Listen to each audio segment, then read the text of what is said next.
Ito na po yung part na may exam tayo. Kasi medyo may natutulog na po sa gagot. Hindi, bibiro lang po ako.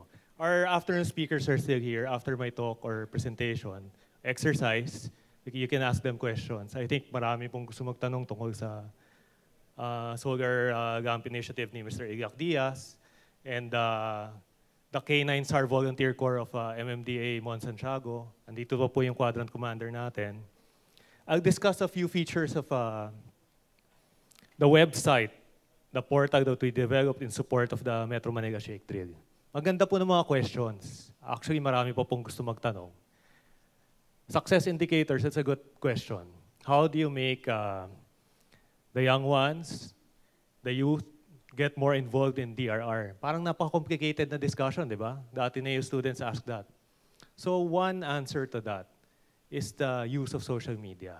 Actually, one success indicator that we looked at is the number of times a certain hashtag has been used to promote DRR. The best case study is Shake Drill. We appreciate MMDA for using a hashtag as a campaign for DRR. Why? In 2015, sige, I will shift to that. Is that the 2015 one? So by using hashtag Shake Drill, in any post, any communication, any question, anything that has to do with earthquake preparedness here in Metro Manila, you use Shake Drill. And because of that exercise, we were able to hit one indicator of success for the Metro Manila Shake Drill plan is to raise public awareness. Alam niyo po, dito sa lugar natin, dito po sa community natin, may kanya-kanya po tayong galing. May kanya-kanya po tayong skill na pwede i-contribute. Binabasag na rin po natin yung stereotype na ang pwede lang tumulong during disasters or rumisponde ay yung skilled na mga macho na mga naka-uniforme, na may mga suit. Hindi po ganon. Kailangan po natin nag-i-encode ng information. Kailangan po natin ng mga nagluluto for the operation center. Kailangan po natin ng carpenters. Kailangan po natin ng gumagawa ng mga solar lamps. Kailangan natin ng nagtitrain ng mga aso para maghanap ng mga collapse structure. So, it's a community effort. Iisang community po ang paghahanda. Kanya-kanya pong skill. To answer that question, the kids got more involved in the disaster response plan or the DRR plan of MMDA because we infused social media. For us, as a partner of MMDA, for communications and public awareness, ito po ang contribution namin. To create a portal, to use social media to track it. For the first one, we're able to track 2 billion impressions on Twitter. The amount of times you see it on your feed or stream on your Twitter account. 2 billion. This was the first time a drill of this magnitude was done. Naririnig niyo po ba yung California Shake Drill? Malaki po yan. They've been doing that for several years already, more than a decade. The first time we did it here in Metro Manila, for the 21 cities, we were able to trend worldwide for the duration of the drill. Imagine the impact on public awareness. Ang dami po. Ano pong translation yan? Sabi natin, social media lang naman yan nakikita eh. Right? But after the Shake Drill, when we're going around the schools conducting workshops on communication and awareness, magtatanong po kami sa bata, sa mga schools. Nandito po yung school teachers natin. Tatanong po kami sa mga bata, elementary. Isa po naming sukatan kung successful po yung public awareness campaign. Tatanong namin, alam niyo po ba kung ano Shake Drill? Sasagot mga bata, elementary school students. Opo. Ano yon? Earthquake drill po na ginagawa natin every year. Okay. Saan mo natutunan? Ay, sa social media po. Sige, mas mahirap na tanong. Saan ang evacuation center mo? Sasagutin nila. So, I'd like to thank the effort of MMDA. We're here to support you. Alam niyo naman po kami na napaka-popular namin ngayon sa social media. But we're here to support the government effort to save lives. So, 3 years na po namin ginagawa and we're very thankful that they partnered with us again. We'll move on. Punta po tayo sa website. The question that was asked earlier, Ano po yung mga signals for the drill? Actually, we're very proud that our tech team has helped us create a website, a one-stop shop of information for the earthquake drill. This can be replicated in other provinces also. Why? So the questions, we unburdened MMDA with calls, inquiries. We put it all together in one site, the frequently asked questions. Go down. We put the Oplan Metro Yakag there. We put a volunteer sign-up system. You can join as an individual or as an organization. We put all of the videos that was produced to teach people how to prepare, the graphics that you can share on social media to help in public awareness, to help teach people. Ayun po yung tanong ni Ma'am kanina. Nag-embed rin po kami ng audio signal. So for the barangays or communities or schools, organizations that want to participate during the drill, at 4 p.m. on July 14, you can download the audio signal. You can play it there. Meron din po kami mga drill guides based on... We're encouraging everyone to duck, cover, and hold as we start our exercise.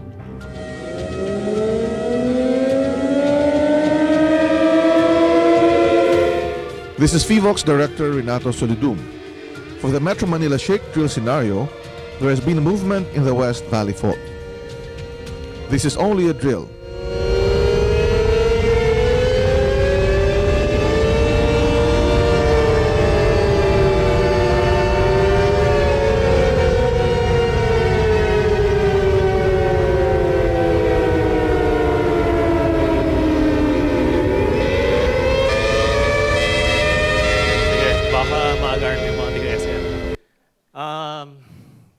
So it's all there.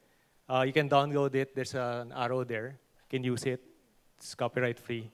Sinigurado po namin yan. Angat po tayo. So we're asking everybody, we're encouraging to help us raise public awareness. Tumulong po tayo by using the hashtag MMShakeDrill. But we'll show you a special feature that we developed as part of the Agos platform. Alam niyo po, tayo lang ang bansa na alam natin sa buong mundo that uses unified hashtags for DRR communication. Ano po yan? Favorite ng mga bata, hashtag walang pasok, hashtag FloodPH, hashtag RescuePH. Ano pa po? For this one, hashtag MMShakeDrill.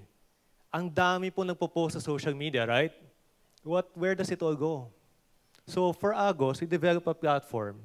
If you use the hashtag, it gets plotted on the map. It gets categorized if it's rescue, flood, MMShakeDrill. So this is what we did for MMDA. One of the features of the map, if you click on the data overlays, it will show you all the quadrants, the 4 quadrants. It will show you all of the evacuation centers in the 21 cities. It will show you all of the hospitals.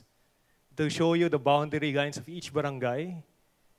It will show you all of the BFP stations. And it will show you all of the tweets related to MMShakeDrill. Sino po dito ang may Twitter account? Twitter. Okay. We'll do a step by step. I think Stacy, Zach, you can help us. Can you guide the audience if they need help? Gawa po tayo ng exercise. Ang exercise po na gusto namin na ipagawa sa inyo ngayon is to help raise public awareness by using social media. We'll show you how we plot information on the map. So, you use hashtag MMShakeDrill. You turn on your location. That's on Twitter. Turn on your location. And agad, can you fix the resolution so they can see it better? Zoom in or zoom out. Just try to fix it. Precise location. Yeah, go. You have to turn on the precise location. Why? It automates your tweet, the location, it gets plotted on the map. So you don't have to replot it again. Actually, Agos volunteers will train all over the Philippines. Like yesterday, when the earthquake struck in Leyte, the volunteers started plotting information on the map. What happened in Leyte, these are the social media posts that we see. So you get a picture of what's happening. So that's the contribution of the youth. Those are always on social media, which I think 8 hours a day. Ang mga bata ngayon. Sometimes millennials, they use their mobile phones for 3.2 hours a day just to use social media. Okay. Ito ang practice natin. So with all of the things that you learned today from all of the speakers, especially the afternoon segment, can you use the Shake drill and share a message about disaster preparedness? All of your tweets will be plotted there on the map. Can you have a sample? So there's one tweet already. If you refresh the feed, all of your tweets will come there, will be posted there.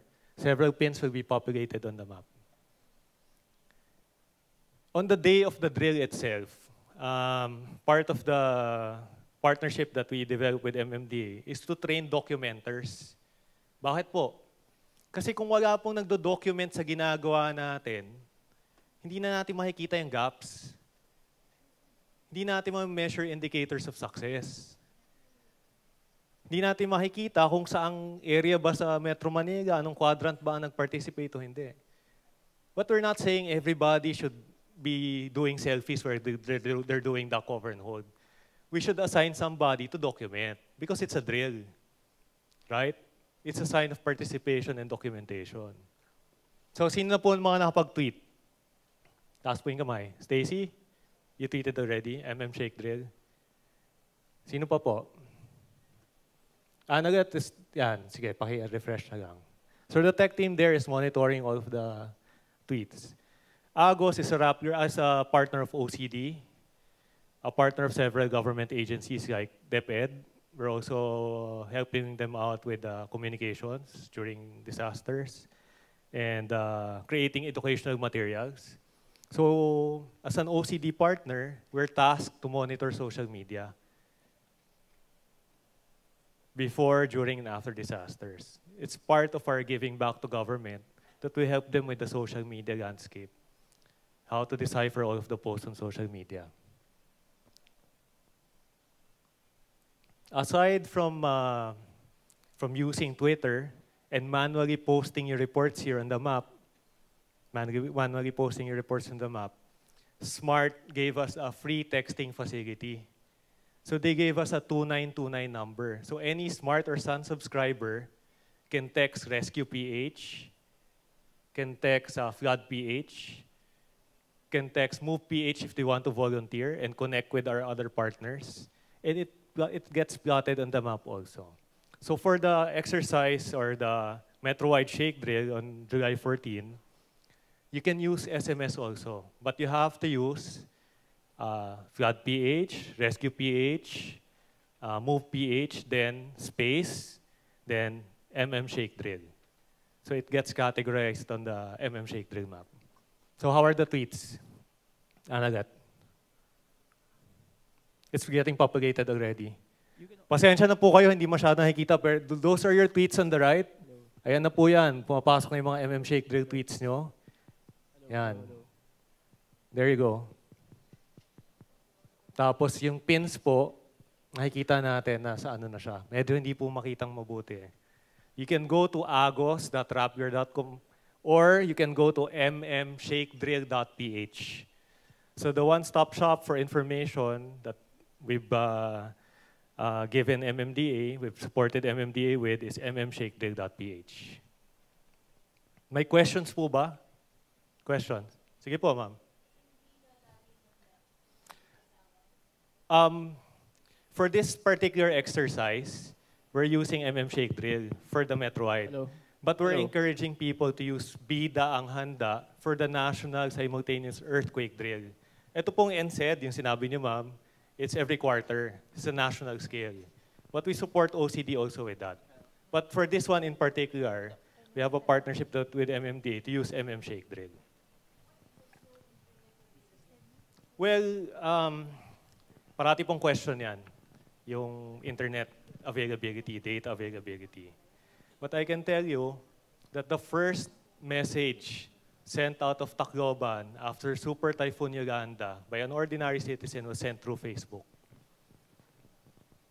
Because I was there. I was with the DSWD team who set up the social media station so people can communicate. Bakit po? It's easy to set up. You see the smart sat equipment. Bring it, put up several laptops. Nandun na po lahat ng tao. So that's one thing that evolved during disaster response. But we're not discounting radio, the usual. For us, this exercise, the use of social media, is to help with the campaign and public awareness. Malaking bagay po yan, paggamit ng social media. Alam naman po natin, itong kagandahan itong tools sa internet, nagagamit po ngayon sa misinformation.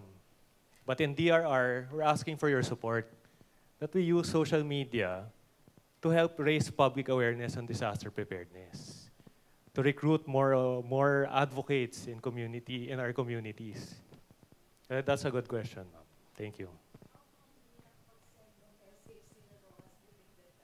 Well, wala pong available facility for them to do that, even sat phones, yes.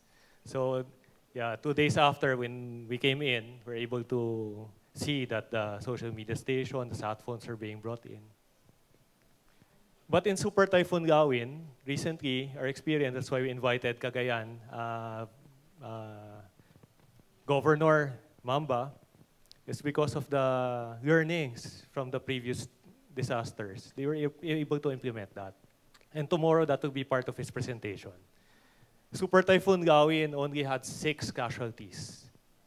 6.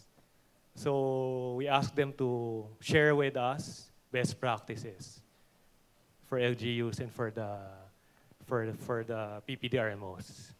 Questions po? Before we call in all the other partners for other questions. So visit mmshakedrill.ph to see your tweets, to practice. Please promote it. Please consume information about preparedness. Ang unang step, mag-aral, magbasa ng tamang information. Hindi fake news, ha? Share only the right information from the credible sources. Which one, ma'am? OCD is doing that. OCD, Office of Civil Defense. When there's a text blast, OCD does that. It's part of their mandate under the law. And DRRMC. Yusek Haga, the chair of Yusek Haga will be here tomorrow to discuss that also. It's exciting because we put together 2 days of talks in different aspects of disaster preparedness. Kung kaya nga po namin going 5 days, gagawin po sana namin. Pero for this year, 2 days lang po muna. Baka next year, haba-habaan na natin. Questions po? Questions? Even from our partners. About solar lamps, about the K9SAR team. Sir, tanong lang po. Kilala kita. He's an Agus volunteer. Baka natanong mo na yan sa akin dati. Hindi, sir. Hindi, Okay. sir. Kasi right now, mayroon akong app, sir, sa disaster communication which is uses Wi-Fi only. Okay. So, tanong ko sa Rappler, if ang Rappler ba ay nakadevelop ng way of communication if ever na mag-fail yung internet connection. Yeah, that's so, good. yung Wi-Fi connectivity from one person to another. So, I have there the Wi-Fi calls. Subukan namin. 50 meters, unlimited call. Basta mayroon kang battery yung phone mo. Okay. So, maliban dyan, gusto ko rin kung mayroon naka-develop yung Rappler ng isang apps which is a survival guide sa mga Android phones. Halimbawa, nandito na, katulad ng sa Red Cross, sir. Actually, yung Red Cross Learn.ph, yung mayroon kayong first aid.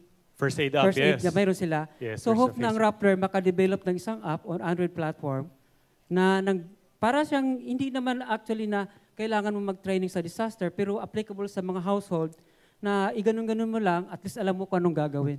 Okay. So, I hope na That's a good Rappler- question. Yes. Actually po, ang role po namin, we'd like to perform this role very well, is to connect partners with each other by using information, doing stories on what you do. Ano lang po kami, enabler. We're storytellers of the good that you do in your communities. Document best practices so other people can look at it. Ano lang po kami? We're here to provide that service. We're information people. We're backed up by great technology using the internet. We're nadadagdagan po ng lakas ng social media, but we're here to connect, like the ones from our deaf community and connecting FIVOX, creating this forum. We're here to tell your stories. We're a connector, enabler. Pero development, we try to encourage people to develop, to create this forum, to raise these questions.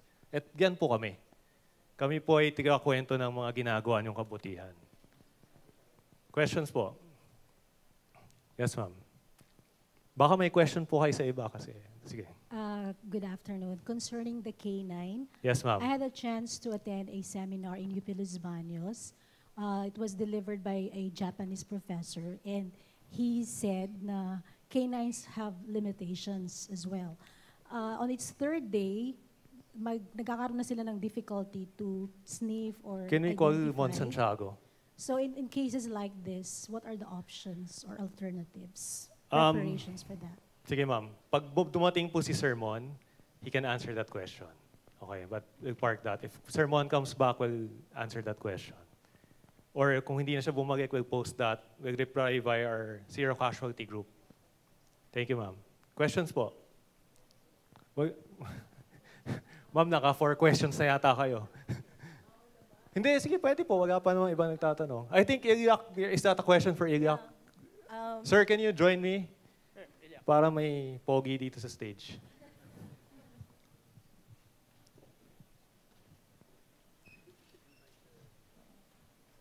We called Mon Santiago also. Kasi, Ay, diba, Migel, can you please join us? Maybe they have questions for PDRF. I think the missing part about your presentation is the composition of PDRF. Okay? Maybe you can tell that after this question. Go, ma'am. oo, kasi yung ginagamit nila, Mr. Diaz, yung plastic bottle yon, di ba? I wrote an article about plastic bottles kasi meron tayong, ang tawag doon, hashtag resin identification code. Kung aware ka doon. Nag-research ako doon sa United Kingdom, sa Australia, sa US. And then I went to Food and Drug Administration natin to find out kung ano talaga yon. Ang ibig sabihin ng number 1, hashtag resin identification, yun yung pagka bumili tayo ng water, yung ating mineral drinking water, tingnan mo yung ilalim ng bottle. Meron kayong makikita doon na parang triangle, para siyang may arrow-arrow na gano'n na triangle. Tapos meron siyang number sa loob. Kung ang number sa loob ay number 1, ibig sabihin nun, once mo lang yun gagamitin. Huwag mo na siyang lalagyan ng tubig, tapos lalagay mo sa refrigerator. Yun ang gawain natin, di ba? Pagka meron tayong bote, lalagyan natin sa refrigerator kasi sinesave natin yung bottle. Yun yung tawag natin ni reuse. Pero no, pagka number 1, you don't use it. It's only for one use. So yun, itatapon mo na pagkatapos. Pero meron akong nilagay dun sa article ko na table ng ang mga resin identification. Merong 2, may 3, may 4, 5, 6. So yun, makikita nyo kung kailan nyo gagamitin yung bote na nabili nyo. Kasi bakit? Bakit tinatapon yung number 1? Kasi yung number 1, nagbi-bleed siya. Pagka siya na-expose sa heat, pagka siya na-expose sa cold, basta extreme, or whatever condition. Ang binibleed niya, antimony, lead yun, BPA, mga acid, at saka yung EPA. Yun yung nakakaano sa body natin kasi pagka in-ingest mo yun o naamoy mo or whatever, magkakaroon ka ng sakit, even a heart attack at the most. Yung tipong ganun. So when I saw that you are using a plastic bottle and then you're putting in heat to the bottle, yung isa, yung ginawa ni Ding Dong, maganda yun di ba? That's a lantern. Pero yung bottle na ginagamit mo, yun lang parang natakot ako doon. Sabi ko, ano kaya yung effect nun sa atin? Yun yung question. So medyo malayo yun sa sa roof, no? So if you mix at the parts per million, yung emission niya is so low Plus, usually it's about 2 to 3 meters above the head. So we didn't really think about it having a very potent, alam mo yung parang smell, no? If you're close, it's different from the parts per million when it's farther away. So napakababa po when we put it on the roof.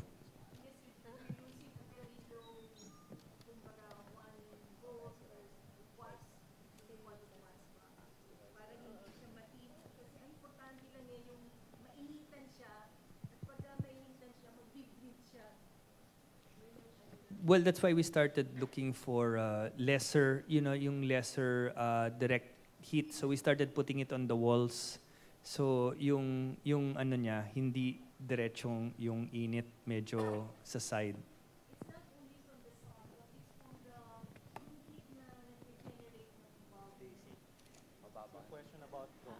Oh, yung bulb, LED. No, LED does not generate.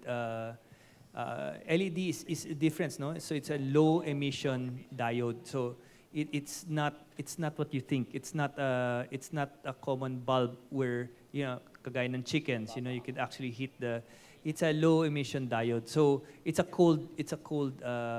does not how do you call it? It does not directly heat the plastic. Second, we started putting with a secondary cover, so it doesn't even heat. So if you go outside, you'll see that there's the LED, tapos may bulb cover, tapos may bottle. The reason why we use the bottle is because yung mga insects pumapasok doon, tapos namamatay, tapos nagkakaroon ako ng more likely na mag-rust.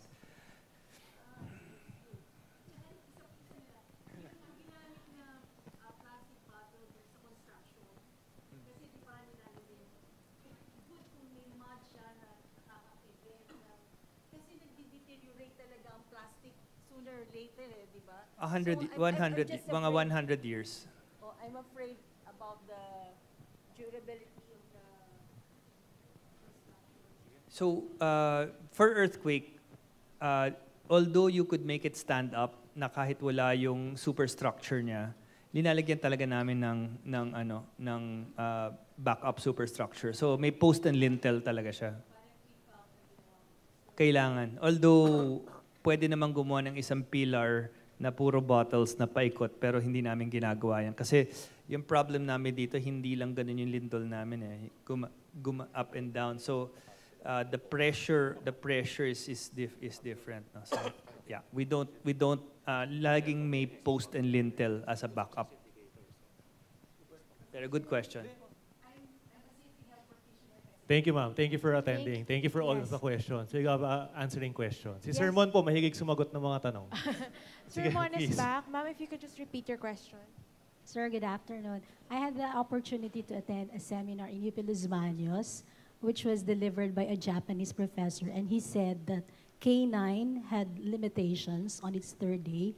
They had difficulty of identifying smells. So in situations like this, what are the other options or alternatives for rescue purposes? Lahat halos kasi naman may mga limitations yan. Ibig sabihin, iski naman yung mga equipment, meron din. But what we're really trying to do is, para bang nandyan na yung resource mo eh. Diba? So why not try it? Ibig sabihin, makakatulong siya eh. Hindi 100%, pero mapapabilis yung trabaho natin. Kesa yung tao kasi doon sa, di ba, ibang training natin, yung, when we search for trapped people underneath, we call out, right? Sigaw-sigaw ka hanggang sa may madinig ka o may nagtatap. So you're just trying to complement that either with more sophisticated, more expensive tools, o kaya yung another tool, which is really the nose of the dog. Pero ang hapon sa ngayon kasi during the tsunami, no, they saw the wisdom. They have not been using dogs extensively, but they also saw the value of using dogs later on, even in other ASEAN countries. Sa Islamic countries, ang humahawak nga ng aso ngayon, Christians, not the Muslims. But they see, di ba? May value miski pa paano. Hindi 100%, pero kami, ang view namin whatever amount that it can contribute when we're faced with scenarios like this, parang everybody's welcome, di ba? Anything is, we have to consider these things. Hindi nga ganun ka-perfecto, pero miski pa paano, makuha niya man lang 30% to sa total effort, good enough na yun. Mababawasan na yung total load mo. Yun lang ang konsepto. Hindi natin sinasabing 100%. May nagpe-fail, marami nagpe-fail. In the States, it takes, before they put up a K-9 team, pre-selected yun. Drive, lahat ng ano. Usually, they teach 6 months or 1-year-old dogs for 2 years. No? So it depends on how we train our dogs. But you'll be surprised that even with small items, depends on how you teach it. Kailangan makuha lang yung konsepto ko paano ang gagawin. Hello, sir. We have a question there, yes. Magandang hapon po muli, sir. Member po kami ng Alliance Search and Rescue. Marami na po kasi mga mountaineers na active ngayon sa Pilipinas na nagbo-volunteer. Ang tanong lang po ng grupo, paano po kami kokonekta sa Rappler o sa MMDA? By quadrant po ba o by by organization? Paano ba yung kami, yung grupo namin ng Alliance Search and Rescue, saan ba kami magre-report? Kung taga Parañaque ako, siya naman taga Caloocan, saan ba kami? As group ba o as individual po kami na magbo-volunteer? Paano ba yung sitwasyon? No? Thank you for that question, sir. Actually, marami pong nagtatanong niyan. Do we volunteer as individuals or as organizations? So part of the facility that we built for the Shake Drill is to receive those kinds of inquiries and create a database for MMDA to sort out your skill level, where you belong to. Meron po dyan. If you can go to the Shake Drill site, volunteer as an individual or volunteer as a group. Kasi papasa ko na po kay Sermon. Kung ang organization nyo area-based, di ba? Ako, may papayo ko, you might as well stick to your LGU. Kasi, ano yun bakit ka pa pupunta muna doon sa quadrant, tapos ibabalik ka rin namin doon sa, let's say, Parañaque. Mas maaga pa, gumawa na kayo ng plano na kasama na kayo ng city. Di ba? Pero habang dinidevelop natin yung core mismo, pwedeng i-absorb ng MMDA yon. Nandun kayo sa MBEC. Pero later on, ang final deployment pa rin yan, nandun sa city, when we're talking about earthquakes. For other types of disasters, when Parañaque is not affected, di ba? You can go to MMDA so that we can deploy you where you're needed. Ang issue na nga lang dyan, kasi may mga organizations, ayaw nila ng ano ba plano niyo sa organization? Kung hindi kayo area-based, let's say federation, tinatanong nga namin paano ba ang membro nyo? Hiwa-hiwalay, organized ba kayo into quadrants? O pupunta kayo sa isang lugar lang? O yung iba ayaw maghiwa-hiwalay. Tapos may preference sila kung saan yung domicile ng kanilang headquarters, doon sila. Miski hindi sila taga doon. When we thought about the quadrant as a concept, sa empleyado ng MMDA, they're not organized in accordance with offices. They're organized in accordance with their place of residence.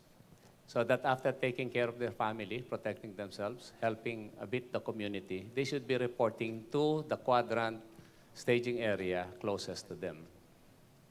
Na yung quadrant naman, doon sila ino-organize so that they can complement kung ano yung task that the local government units will be needing. Ano ba? Mas lumabo yung... Okay lang po, sir. Salamat po, sir. Yes. Can I? Yes.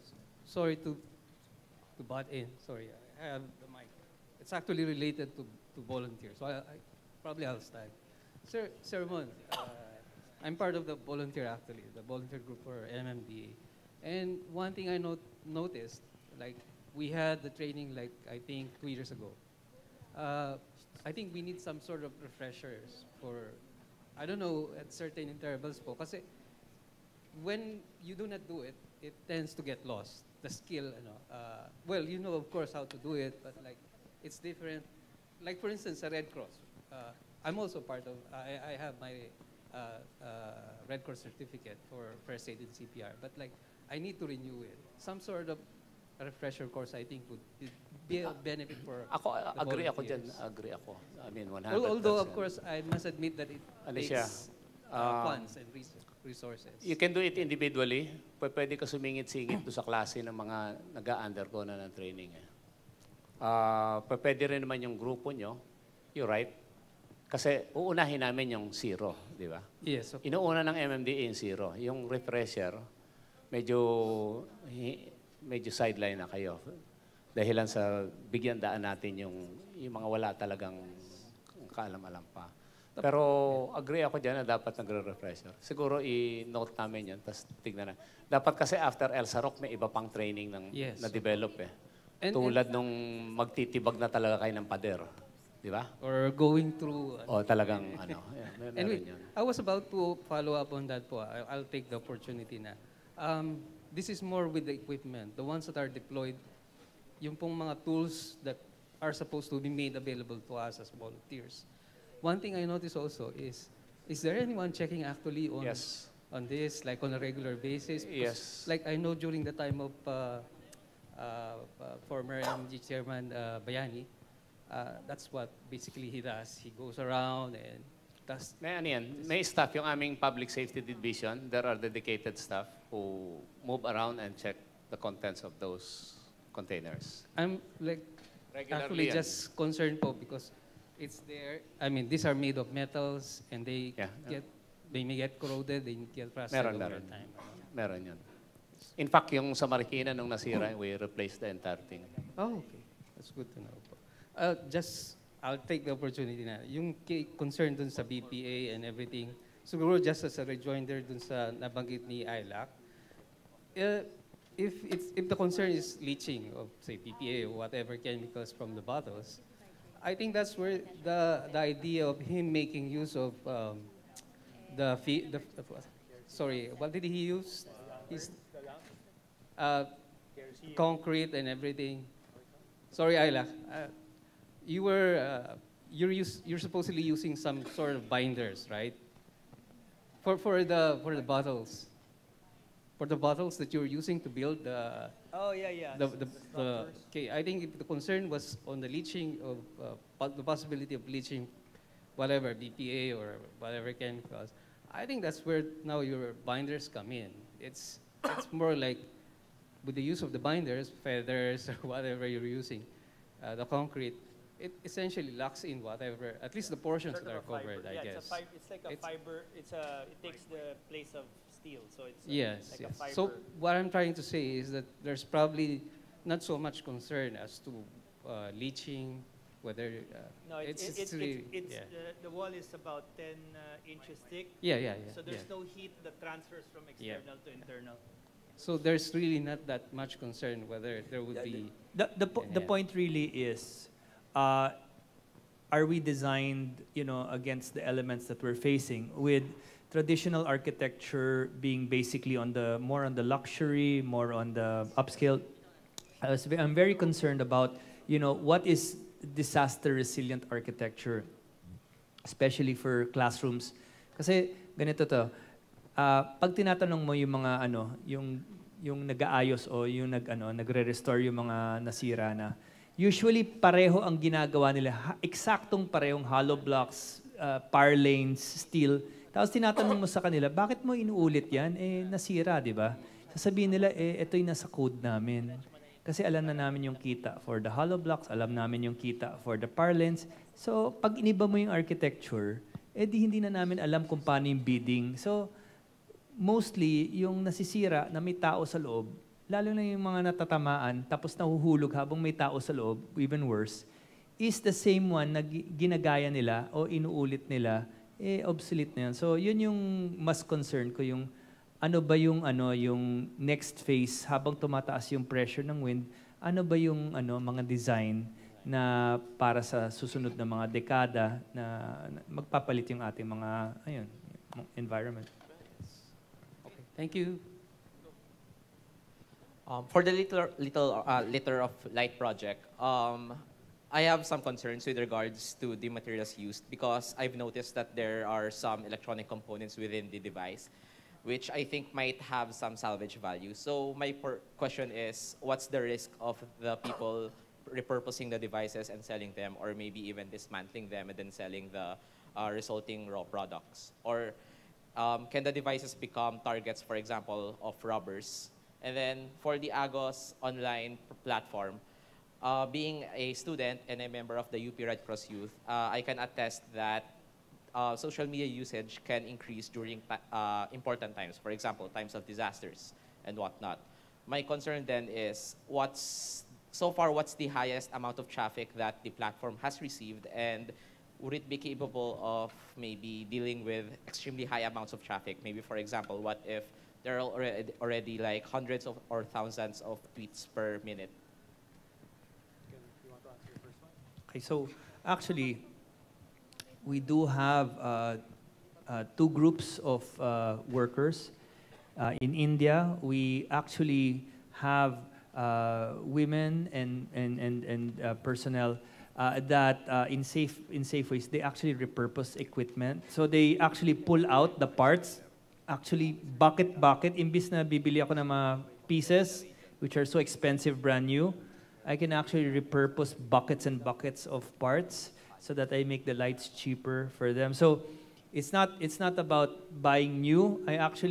Globally, we actually have pickers. So they actually pick out components, or we buy it from pickers that actually, kasi in a lot of the developing countries, walang nasasayang, pati mga electronic boards, talaga pipitasin nila. I mean, even if it says, wow, grabe, ang hirap gawin, they will, that is a lifestyle, that is a livelihood for them. And then we buy, kunyari, isang malaking bucket na 5 gallons ng circuit, ng mga resistors. So it's not, the repurpose is part and parcel of our model. So anyway, that's the question for me. Yeah, what's good about the internet and social media? It's easy to evaluate metrics, to track the engagement, to track everything that you do. So based on the science that our tech team applies, when it comes to the number of instances, reports that come in during disasters, we've never failed. We have redundant servers in the region, I think in other parts of the country. I'm not a tech person, but they studied it so well based on the number of social media posts or the social media activities that we get during, before the disaster and during the disaster. And I can attest that the students are the most active volunteers, public awareness advocates when it comes to walang pasok, with the use of social media. And good afternoon to everyone. I'm Janet Gurimbao from NOAA's Academy. Yung question ko is, suggestion din siya. So, as a member of Millennials, gusto ko lang tanungin, di ba kasi sabi natin, sabi niyo po, sa social media, pakalat sa social media. Yun. So sa amin, lahat tayo, magtulong-tulong para malaman ng bawat isa about sa disaster. What if isama na mismo siya, ituro na mismo siya sa mga bata? Pwede po ba tayo mag-propose na isama na mismo siya sa curriculum? Di ba kasi sa amin kasing senior high students, GAS and STEM lang po ang may DRR na subject. So paano po yung nasa UMS, yung nasa TechVoc, paano po yung nasa ABM? Di ba po? So, it's a good question. Actually, we'd like to invite you to attend the afternoon session tomorrow, mainstreaming DRR in education, because DepEd is a partner of Agos. Part of the curriculum is really to teach DRR from elementary up to senior high. They're developing several modules for for different grade levels, even in mother tongue. It's a good thing that you mentioned that. Pero kasama po yan sa pagtuturo at pag-aaral. Thank you for that. Just quickly, there's this app my classmate made. It's not yet here, but it's called M-Urgency. That when you get sick or when you're in trouble, you press. It's like an Uber for doctors. You'll find out where the doctors and nurses that are capable of helping you are located in the nearest vicinity. Because something like this one, which is mostly informational from the user, what you really need is like somebody to call for a particular help during times of emergency and non-emergency. Pero I just found it useful na the person can't call for help. He can find the information, but parang it would be nice to find the nearest person who is technically skilled to help him, especially in a large-scale disaster. That's one good input we've taken into account, that localization and responding to the needs of the information. The initial stage of AGOS is to partner with responding agencies. But volunteer responders, when they monitor AGOS, they tend to respond in the communication thread. Tomorrow, we're relaunching AGOS. We've incorporated several features, and we're showcasing a roadmap. We're presenting a roadmap. Even the localized reports, if you're in Quezon City, you'll just receive the Quezon City reports. And you can network with other Quezon City information providers and volunteers. It's a good idea. Thank you. Good afternoon. Ilak, kamusta? Actually, I'm a building architect at Chiyoda, Philippines, and I advocate for a better and safer Philippines. So before, victim ako ng Ondoy. So I was, ewan ko kung tanda mo, Ilak, I joined Ilak competition. My shelter is about design against the elements. Design against the elements, yeah. So because of my company, Petrochemical Chiyoda Philippines, so nag-specialize siya sa petrochem, oil and gas. So ang level of safety is very high. Plus, halos lahat ng mga diniscuss, yung mga nangyayari, yung mga proposal nyo ngayon is, iniligay ko doon sa competition entry ko kay Ilak. Pero hindi ko alam kung ano nangyari doon sa final judging. Nung preliminary, I was number one. Number one. Pero hindi na hindi kinakuhain doon tungkol doon. At least, maganda result ngayon.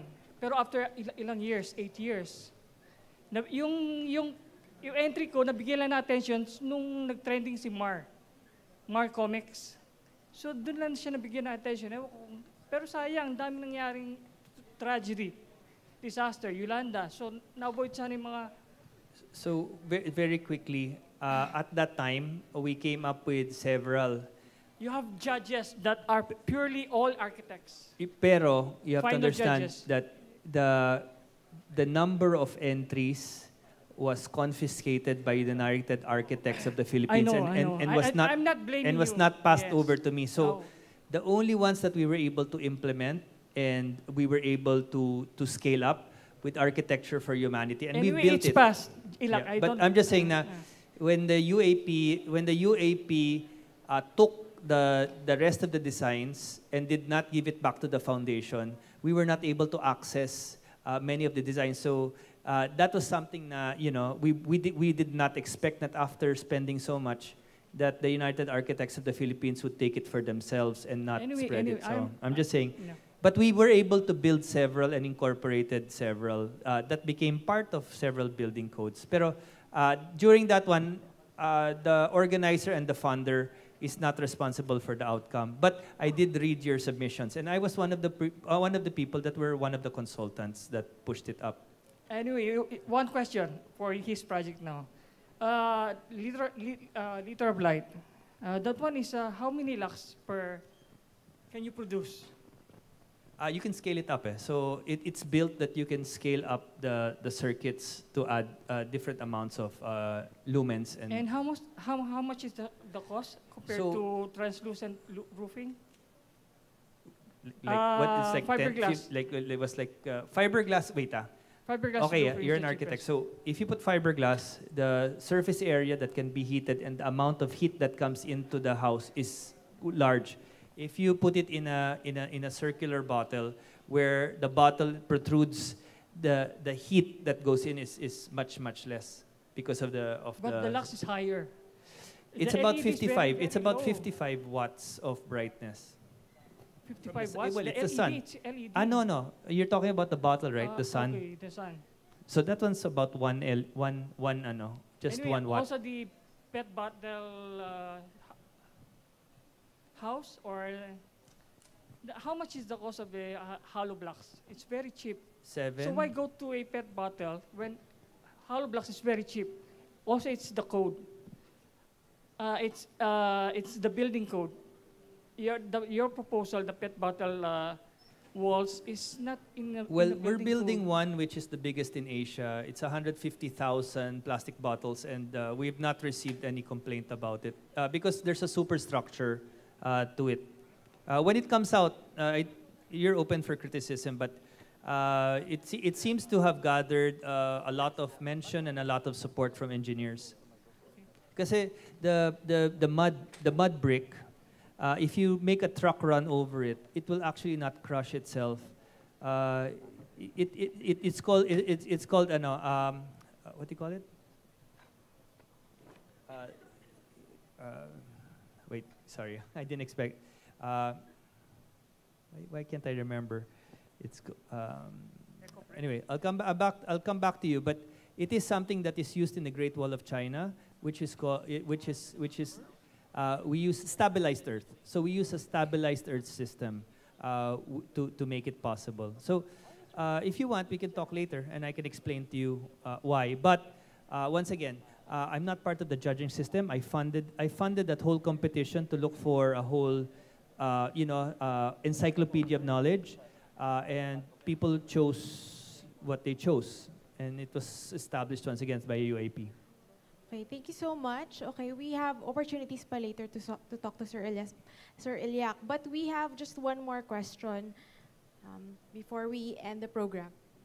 Yes, thank you very much. I'm Mapol from Philippine Red Cross. Thank you for the opportunity. So I have here a question and a suggestion as well.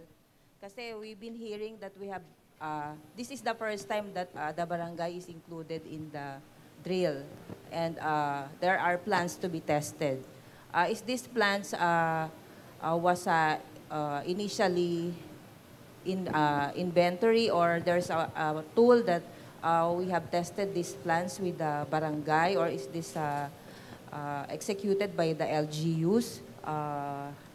Again, do we have the tool to test these plans, or have something to do with the monitoring of the existence of these plans? Evaluated the plans, is this quality, or the quality of the plans is okay? Because you said that this is the first time the barangay is joining this drill. So are the LGU guided in this planning process, or is this there is a formulation or a process that they did to have these plans? Ay, nawala. And of course, the participation of the LGU in this. Thank you, sir. So, yung tanong na yun, para rin sa kaninang session, di ba? Ito yung first time na we're giving enough time so that the barangay can participate. In so far as the plans are concerned, to be candid about it, it's only now that DILG is trying to run after the barangay officials and really find out whether they have documented plans, if ever. So what we're really testing now is the level of preparedness of the communities, the barangays. Okay. So that will come out in the drill. Insofar as quality, well, if there's none, there's no quality to speak of in the first place, di ba? Kung proseso, supposedly, meron silang prosesong ginagamit at may training yung mga yan on how to come up or how to formulate a contingency plan. Again, I have the same set of questions like you. I want to find out. So let's see, di ba? Kasi if everybody's doing it all at the same time, and this will be the first time that they'll have a common day, which is a whole day of Saturday and even half day, kung para bang simula tayo alas 4, nag-uwian na, I think this is the right time for community members to really assert, di ba? Yung right to protection because they have officials at the community. Hindi lang kasi ito yung the typical na, demo-demo tayo, show tayo na ano.